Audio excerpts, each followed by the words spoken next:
भारत में 150 करोड़ का आबादी है, उसका 24 करोड़ का आबादी है। बिहार का जनता का भी है, भारत तो दूर के बात है, यहाँ का एक एक लड़का जिगर में असला लेके चलता है। बात यहाँ ये बात है कि हम लोग मर्यादा में आज भीड़ में आप इंटरव्यू ले रही हैं, ये हमारा मर्यादा है कि हम आपसे बात कर रहे हैं और आप में ये हिम्मत है कि आपका ये भीड़ आपको कुछ कर नहीं सकता। बताते हैं कि घर के भेदी लंका ढाए। ये जो हमारे महाभारत है, रामायण है, ये यूं ही नहीं है। इनसे सीख लेना चाहिए लोगों को कि महाभारत और रामायण हुआ है तो वही इस भारत में भी महाभारत हो रहा है, रामायण हो रहा है। हमारे अगल बगल आसपास आप में हम में कुछ ऐसे लोग हैं जो हमें गिराना चाहते हैं, हमें मिट्टी में मिलाना चाहते हैं अपने निजी स्वार्थ के लिए, लेकिन उनका दाल गलने वाला है नहीं। और ऐसे लोगों को जैसे भैया बोले हैं कि ज़मीन में जिंदा गाड़ना चाहिए, जिंदा के जिंदा गाड़ देना चाहिए, या तो यही कारगिल चौक पे लटका के गोली मार देना चाहिए। और हमारा ये भारत इस बार बताया है कि हमारा हिंदू मुस्लिम सिख ईसाई टूटने वाला नहीं है। मारने वाली हमारी सोफिया बहन भी थी, हमारी विंग कमांडर प्रेमिका सिंह भी थी। ये लोग मिल के मार के बताया है पाकिस्तान वाले को कि आप धर्म में लड़ाइएगा, यही धर्म आपको मारने आएगा। नमस्कार, मैं दीक्षा, आप देख रहे हैं दीक्षा की आवाज़। पहलगाम में हुई घटना के बाद ऑपरेशन सिंदूर से पाकिस्तान के आतंकियों से किस तरह बदला लिया गया वो सभी जानते हैं। और अभी कुछ लोगों का कहना है कि ऑपरेशन सिंदूर अभी भी जारी, हालांकि पूर्ण युद्ध नहीं हो पाया। कुछ लोग चाहते थे कि पूर्ण युद्ध हो और पाकिस्तान को इस बार ठिकाने लगा दिया जाए, नक्शे से हटा दिया जाए। उसी ऑपरेशन सिंदूर के बाद तमाम लोग, हमारे भारत के लोग तिरंगा यात्रा लेकर निकल रहे हैं। लोगों से जुड़ेंगे, थोड़ा जानने का प्रयास करेंगे कि इस तिरंगा यात्रा का क्या उद्देश्य है और सेना को सम्मान कर रहे हैं कहीं ना कहीं ये लोग। क्या कहना चाहिएगा, दो शब्द। तिरंगा यात्रा का यही उद्देश्य है कि पूरे भारतवर्ष में हम लोग ये एकता का एक मिसाल दिखाना चाह रहे हैं और नरेंद्र मोदी जी को भी हम लोग प्रार्थना कर रहे हैं कि एक मौका हम लोग को भी दिया जाए ताकि पाकिस्तान को हम लोग मुंहतोड़ जवाब दे सके। जो बार बार इस तरह का हरकत करते रहता है, कभी चीन के साथ मिल जाता है, सपोर्ट अगर उन लोग को नहीं मिले ना तो हमारा नौजवान ही पूरे पाकिस्तान को मिट्टी में मिला देगा। मोदी जी ने कदम पीछे कर लिए हैं, युद्ध होना चाहिए था। इसके पीछे कुछ ना कुछ वजह होगा। अपने देश की सुरक्षा को देखते हुए उन्होंने कुछ ना कुछ निर्णय तो अच्छा ही किया होगा। कल एक जासूस को, यूट्यूबर महिला को पकड़ा गया है, पता है कि नहीं? हरियाणा से पता है, जासूसी करती थी। क्या कहिएगा, इस तरह के जासूस और गद्दार अभी भी हैं हमारे देश में, इस पे क्या कार्रवाई होनी चाहिए? उसको ज़मीन में कोड़ करके गाड़ दिया जाए वैसे आदमी को। क्या नाम है? मेरा नाम दुर्गेश राज हुआ। तिरंगा यात्रा का क्या उद्देश्य? तिरंगा यात्रा का यही उद्देश्य था कि जिस तरीके से ऑपरेशन सिंदूर में हमारे भारतीय सेना ने अपना शौर्य दिखाया है और उनके साथ साथ जो जवान शहीद हुए हैं, उन जो अपने देश के लिए, हमारी आज़ादी, हमारी खुशी के लिए कुर्बान हुए हैं, उनको श्रद्धांजलि देना था।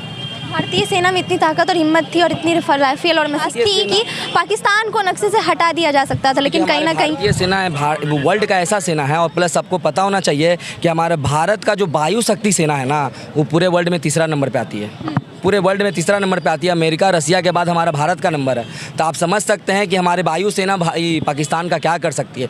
बात यह है कि पाकिस्तान का जो आर्मी है और पाकिस्तान जो आतंकवादी है ना, उसको उसके आवाम से कोई मतलब नहीं है। ठीक, युद्ध देखिए, युद्ध सीज फायर हुआ, सब कह रहा है कि युद्ध होना चाहिए, होना चाहिए, होना चाहिए। उसको तो अपने जनता से मतलब है ही नहीं। जिसको रोटी खरीदने का, आटा खरीदने का औकात नहीं है, वो लड़ने का बात करे, लोन लेके लड़ रहा, बताइए पहले। ठीक है ना? तो युद्ध होना अच्छा बात है, युद्ध होना चाहिए। जब कहीं से कोई ऑप्शन नहीं बचता है ना, तो युद्ध जायज़ होता है। जब युद्ध जरूरी नहीं है, लेकिन जब अगर युद्ध होना है तो युद्ध जायज़ है। प्रधानमंत्री नरेंद्र मोदी जी का अगर लोग ये कह रहे हैं कि वो पीछे हट गए, पीछे नहीं हटे हैं। अगर युद्ध पूरे तरीके से होता तो आज देश का अर्थव्यवस्था क्या रहता और आप घर के बाहर नहीं रहती, हम यहाँ पे बोलते नहीं रहते हैं। तो थोड़ा सा ये भी जरूरी है। फायर के बाद भी पाकिस्तान लगातार हमला किया है तो उसको उसका जवाब मिल रहा है। ऐसा बात नहीं कि उसके पास गोली बंदूक है तो हम लोग यहाँ पे ईंटा पत्थर लेके नहीं बैठे हुए हैं। भारत में 150 करोड़ का आबादी है, उसका 24 करोड़ का आबादी है। बिहार का जनता का भी है, भारत तो दूर के बात है, यहाँ का एक एक लड़का जिगर में असला लेके चलता है। बात यहाँ ये बात है कि हम लोग मर्यादा में रहते हैं। आज भीड़ में आप इंटरव्यू ले रही हैं, ये हमारा मर्यादा है कि हम आपसे बात कर रहे हैं और आप में ये हिम्मत है कि आपका ये भीड़ आपको कुछ कर नहीं सकता है। ये हमारा भारत है, मर्यादा पुरुषोत्तम का ही देश है। समझ गए? तो बात यहाँ पे यही है कि भारत पीछे नहीं हटा है, भारत के जवान भी पीछे नहीं हटे हैं। एक मर्यादा है कि अगर बहुत बड़ा युद्ध होगा ना तो देश का अर्थव्यवस्था भी डाउन होगा। तो देश के जनता को लेके भी चलना है, देश के जनता को लेके भी चलना है। इसीलिए थोड़ा सा कोऑपरेट किया जा रहा है। समय आने पे धीरे धीरे आपको समझ में आ जाएगा। अब पाकिस्तान का क्या औकात है, बलूचिस्तान वाले से पूछ लीजिए। हम गलत हो सकते हैं, बलूचिस्तान तो गलत नहीं हो सकता ना, अफगानिस्तान तो गलत नहीं, सिंध गलत नहीं ना हो सकता है। उसके देश के लोग उससे अलग होना चाहते हैं। तो सोचिए वो कितना ख़राब देश है। एक सवाल रहेगा, आखिरी सवाल, दुश्मन घर के बाहर नहीं घर के अंदर भी है। जिस तरह से कल ज्योति मल्होत्रा को पकड़ा गया और कल नेपाल बॉर्डर पर भी एक जासूस ने घुसने की कोशिश की। आपको बताते हैं कि घर के भेदी लंका ढाए। ये जो हमारे महाभारत है, रामायण है, ये यूं ही नहीं है।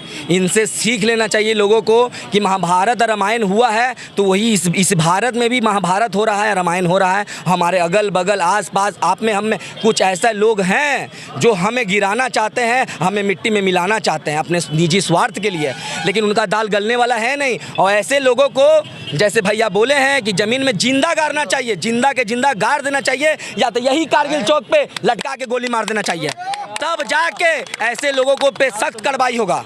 बात चाहे वो नेता हो, अभिनेता हो या कोई आम जनता हो, सब पे एक जैसा ट्रायल नहीं चले। 1 महीना 2 महीना केस चलता, 14-14 साल केस चलता, जिंदा रहता नहीं। एक इतना हमारे देश का शासन प्रशासन और जज हैं जो एक दिन 1 महीना में केस को रफा दफा कर सकते हैं। बात खत्म। उससे क्या पूछेगा, वो बताइए नहीं करेगा, फैसला ऑन द स्पॉट। तब जाके हमारा भारत एक मुकम्मल भारत बनेगा। और हमारा ये भारत इस बार बताया है कि हमारा हिंदू मुस्लिम सिख ईसाई टूटने वाला नहीं है। मारने वाली हमारी सोफिया बहन भी थी, हमारी विंग कमांडर प्रेमिका सिंह भी थी। ये लोग मिल के मार के बताया है पाकिस्तान वाले को कि आप धर्म में लड़ाइएगा, यही धर्म आपको मारने आएगा।